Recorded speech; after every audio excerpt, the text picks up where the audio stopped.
Hey, what's up, house groups? I am so pumped to be kicking off a new fall session of house groups tonight. For those of you who don't know me, my name is Jeff, and as of this fall, I am the youth and community ministries pastor, which basically just means in addition to leading our awesome youth group here at Revision, I get to oversee and lead our house groups as well, which I'm so excited about. Like, it's already been a ton of fun just getting together with all the leaders to talk and dream about what groups might look like this year and the different ways that we can improve and develop and continue to grow deeper in connection with our groups. And I have to say, like, I can't wait for what this year has in store. And if you've been around house groups before, I'll be honest, like, the biggest and really only change you might notice heading into the fall is that you have to look at my dumb face every week instead of Mike's. And if you haven't been around house groups before, if like this is your first time plugging in, first of all, welcome. We're so glad that you're here. But second, yeah, this is it. You're stuck with me every week.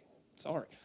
But what's cool about house groups going forward is that they're going to look very similar to how they've always been, because our vision for groups flows out of our vision as a church, which is to help people meet Jesus and follow him fully. And one of the absolute best ways to do that is to get together in community every week so that we can talk and do life and have fun together, but also to like ask each other questions and check in with each other and learn from each other as we all just do our best to figure out what it means to follow Jesus more fully in our lives. Like, we're all figuring it out together, and that's the beauty of community. Like, no one is going to expect perfection out of someone at Revision, because we all know deep down that we're far from perfect too, and we have plenty of room to move forward in our walk with Jesus. And again, the best way to do that is together in community. The Bible, like, over and over and over again, it talks about the dangers of isolation and how when we pull away from community, we end up hurting and limiting and creating like a target on our back for the enemy, on ourselves. And what I notice in our world today is that like, we tend to be acquainted with many people, but known by none. Like, actually known. Like, beyond the, hey, how's it going? How's your family? Good? All right, well, see ya.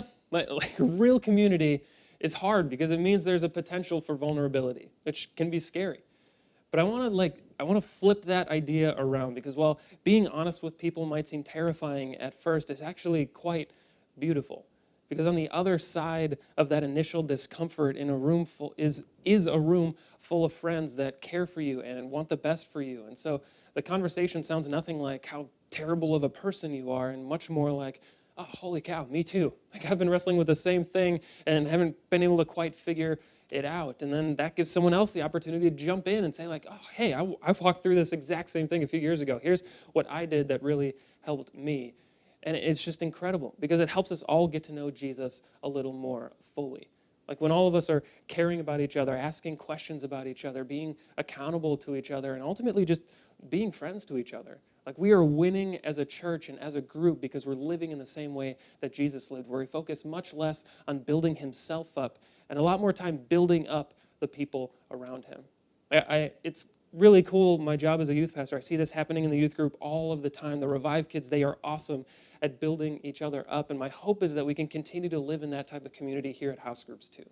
Like, we're not going to sit around each week and just see if we can out-Bible or out-wisdom each other until the clock strikes 8. No, like, house groups is a chance for us all to take a collective breath from the week and just sit down together and ask each other how we're doing. Like, how can we be praying for each other and encourage each other to take steps closer to Jesus? And now the last thing that I want to say before I send us into groups is that there might be some of you hearing that and might be thinking like, okay, yeah, that's great and all, but I'm doing just fine. Like, I've got friends, I've got community. I'm not really sure I like need this. So just kind of testing it out. And I don't know, my response to that would be like, and it sounds like you have a lot to pour out and to offer your group. Like, we're all coming together from different backgrounds and different places and all sorts of different walks of life. And the more that we can pour into our group and the people in it, rather than constantly evaluating like whether we're getting enough out of it, the more I think we're going to look like Jesus. Like, that's why we serve every month together. That's why we do Reach Des Moines as a church. That's why we preach the words of Jesus over and over again, that it's better to give and love than it is to receive and judge. Like, we're here for each other. We're here to get closer to Jesus. We're here to do life together and to love and to serve. I don't know, maybe you're here because your wife made you come. I don't know. Either way, though, I'm really glad you're here. I am so excited for this next session of house groups to get started. Thank you for being here. Have an absolute blast with your group tonight.